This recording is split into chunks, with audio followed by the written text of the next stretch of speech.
घोसी हो जाओ, है ना। तो चलो बढ़ के कोई दिक्कत नहीं है भैया। हरिश्चंद्र को शंका भय भाव लागी कि ना लागी, अहिल्या को शंका भय पांव लागी कि ना लागी।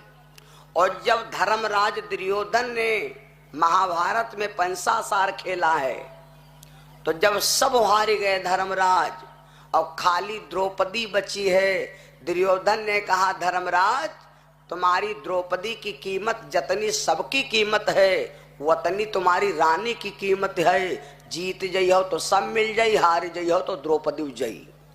तो जब आखिरी दांव लगावे चले तो धर्मराज के दिल में शंका भय, पता नहीं दांव लागी कि नहीं लागी। समझे रहे हो? बातें तीन हो गई। अब एक बचा है कलयुग। कोई काम करे चलो, अगर शंका पैदा हो गए तो इस शंका का समाधान कोई न कर पाई। शंका का समाधान सिर्फ आत्मा कर सकती, और आत्मा में बैठा है परमात्मा। कलयुग में यह शंका की कब है मालूम? अकबर बादशाह के मंत्री रहे बीरबल, जिनके कंठ पर स्वयं सरस्वती बैठी। बीरबल के कंठ पर स्वयं सरस्वती बैठी थी भैया, लेकिन सरस्वती बस में थी। तो सरस्वती ने कहा था बीरबल जिस दिन तुम मछली क्या नाव मछली ले लिया हो वही दिन हमारा काम खत्म। एक दिन बीरबल गए तो सरोवर में कुछ मछली कूदे। अकबर बादशाह ने बीरबल से कहा बीरबल इस सब ताल में यहाँ कहाँ कूद रही?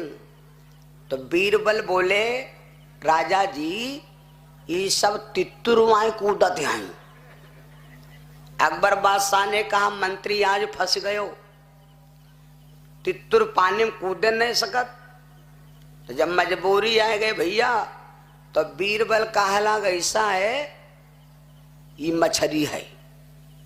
जैसे मछली कहा तुरंत सरस्वती प्रकट हो गई और बीरबल से कहा कि आज से मैं जा रही हूं। बीरबल इतना रोए क्योंकि सरस्वती के बल से ही बीरबल के घर की जीविका चलती है। बीरबल जात के ब्राह्मण हैं, समझ लेना। और अगर बीरबल ना चाहती तो हमारे हिंदुस्तान में मुसलमान ना होती। ये बीरबल की देन है, इतिहास पढ़ लेना। और मैंने कल बताया था कि परसों बताया था, रामायण को पढ़ो साथ साथ इतिहास भी पढ़ो। साथ साथ इतिहास की जरूरत है। अगर रामायण लेके बैठी हो इतिहास के बारे में ना समझो तो आपके शरीर का भय नहीं दूर होगा। अगर भय दूर करना है, निर्भय रहना है तो आप इतिहास पढ़िए।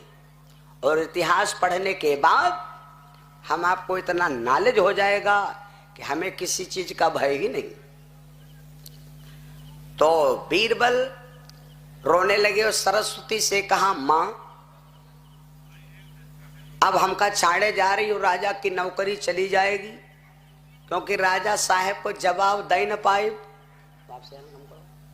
राजा साहब का यहाँ जवाब दे न पाए। अब अगर जवाब न दे पाए तो राजा साहब हमें नौकरी से निकाल देंगे। तो सरस्वती ने कहा जाओ बीरबल जी, अगर ये बात है कि अगर हमरे सहारे से तुम्हारी जीविका चलती, बहुत ऐसे दुनिया में व्यक्ति हैं जिनका कला से ही परिवार चलता। क्यों भैया? बहुत ऐसे परिवार हैं भाई जिनके जमीन है, रुपया पैसा है, वो तो सब अलग बात, नौकरी। लेकिन बहुत ऐसे परिवार हैं आधे ज्यादा जो कला के द्वारा परिवार चलता है। कला कौनिया है? कोई गाड़ी चला ले,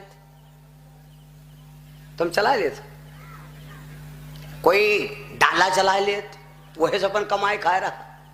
कोई कपड़ा सी ले तो वही काम कमाए खा रहा। यह तो कला है। कोई गाना बजाना कर ले तो वह कला है। जाओ बीरबल, तुम्हारी बिटिया के मस्तक पर बैठा, आज से तुम नगद बात ना बताए पियो। राजा साहेब अगर प्रश्न करेंगे आज तो जवाब दे हो कल ही।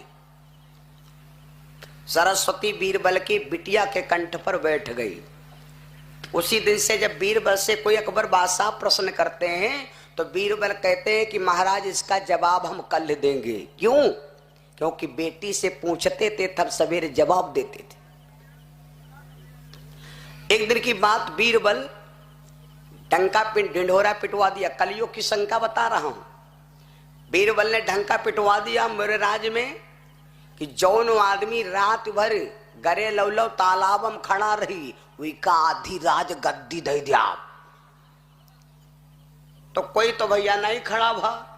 एक गरीब आदमी रहे तो कहे लगा हम खड़े हो जाब, बच जाब तो राज करब, मर जाब तो चले जाब। खड़ा होएगा भैया पानी में, यहां सारी रात ठार रहा जाड़े में हो, सवेरे निकला जिंदा, बचेगा। तो अकबर बादशाह से कहा महाराज हम खड़े रहे,